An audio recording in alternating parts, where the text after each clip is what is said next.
शुद्धात्मानकम् श्रीरुद्ररूपम् ध्यायेत् शुद्धस्फटिकसङ्काशम् त्रिनेत्रम् पञ्चवक्त्रकम्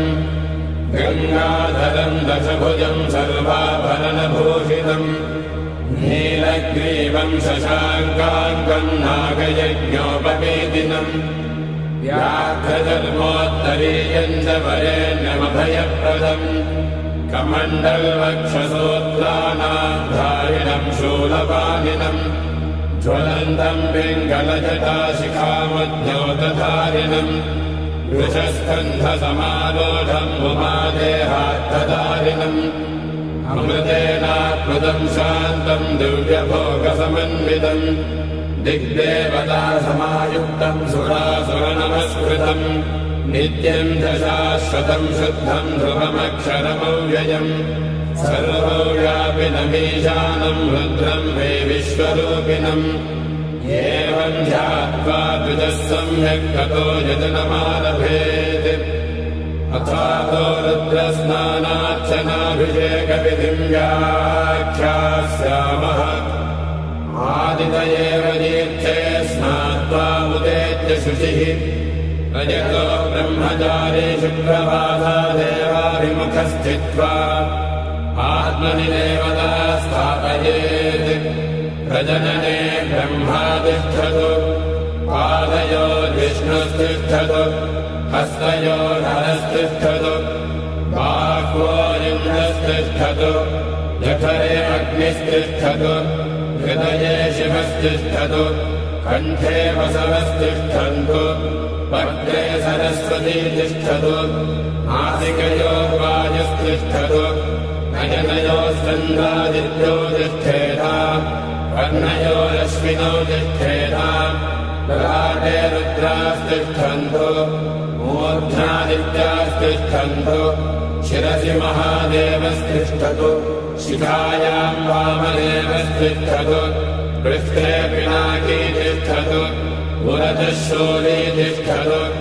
पार्श्वजो शिवाशङ्करो तिष्ठेताम्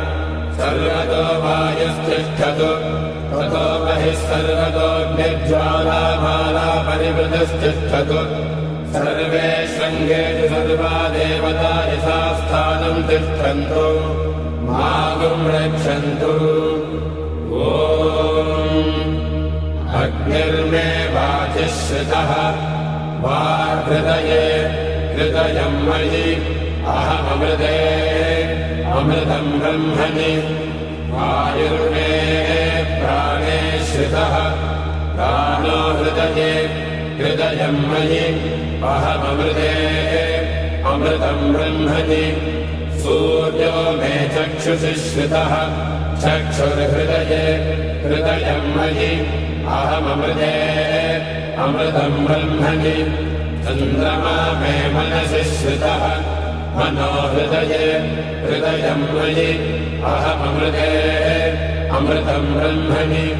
दिशो मे श्रोत्रे श्रिताः श्रोत्रगुम् हृदये हृदयम् मयि अहममृते अमृतम् ब्रह्मणि आपो मे रेतसि श्रिताः रेतो हृदये हृदयम् मयि अहममृते अमृतम् ब्रह्मणि पृथिवी मे शरीरे श्रिताः शरीरगुम् हृदये हृदयम् मयि अहममृते अमृतम् ब्रह्मणि ओषधिवनस्पतयो मे लोमसु श्रिताः लोमानि हृदये हृदयम् मयि अहममृते अमृतम् ब्रह्मणि इन्द्रो मे बले श्रितः बलगुम् हृदये हृदयम् मयि अहममृते अमृतम् ब्रह्मणि पर्जन्यो मे मूर्ध्नि श्रितः मूर्धा हृदये हृदयम् मयि अहममृते अमृतम् ब्रह्मणि ईशानो मे मन्यो श्रितः मन्युर्हृदये हृदयम् मयि अहममृते अमृतम् ब्रह्मणि आत्मा आत्मनि श्रितः आत्मा हृदये हृदयम् मयि अहममृते अमृतम् ब्रह्मणि पुनर्महात्मा पुनरायुरागात् पुनरुत्थानः पुनरागोतमागात् वैश्वानरो रश्मिभिर्वावृधानः अन्तस्तिष्ठत्वमृतस्य गोपाः अस्य श्रीरुद्राध्याय प्रश्नमहामन्त्रस्य अघोरऋषिः अनुष्टुप्छन्दः सङ्कर्षणमूर्तिस्वरूपो योऽसावादित्यः परमपुरुषस्य रुद्रो देवता नमः शिवायेति बीजम् शिवधरायेति शक्तिः महादेवायेति कीलकम् श्रीसाम्ब सदाशिवप्रसादसिद्ध्यर्थे जपे विनियोगः अग्निहोत्रात्मने अङ्गुष्ठाभ्याम् नमः दर्शपूर्णमासात्मने दुर्जनेभ्याम् नमः चातुर्मास्यात्मने मध्यमाभ्याम् नमः निरोधपशुबन्धात्मने अनामिकाभ्याम् नमः ज्योतिष्ठोमात्मने कनिष्ठिकाभ्याम् नमः सर्वकृत्वात्मने करतलकरपृष्ठाभ्याम् नमः अग्निहोत्रात्मने हृदयाय नमः दर्शपूर्णमासात्मने शिरसे स्वाहा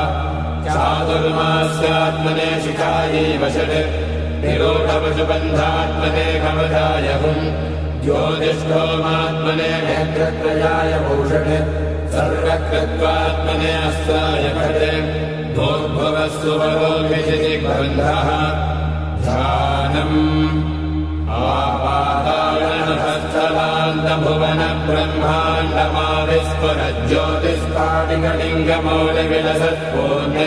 आपातालनहस्तलान्तभुवनब्रह्माण्डमाविस्फुरज्योतिस्फाटिकलिङ्गमौलिविलसत्पूर्णेन्दुवान्तामृतैः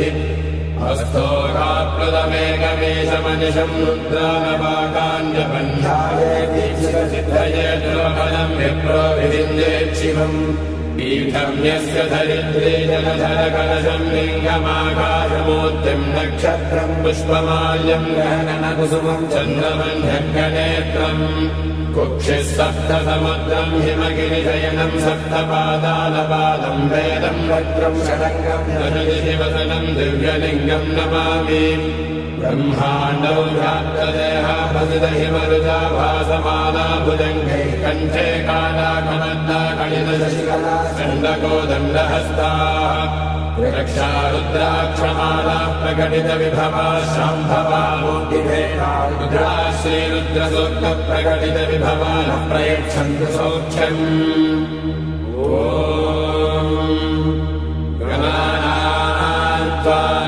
गणपतिगुम्भवामहे कविम् कवीनामुपमश्रवस्तमम्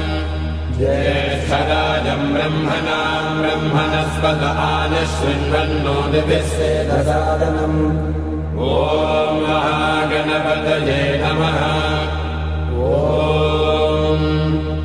संशमे मयश्च मे प्रियञ्च मे न कामश्च हो मेरे सिर पे हो मेरे सिर पे सदा तेरा हाथ रहे मेरे सिर पे सदा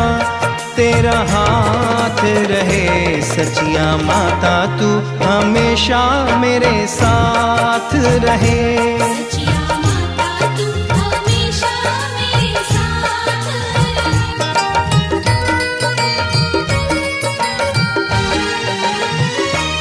मैं तो जन्मों से तेरा दीवाना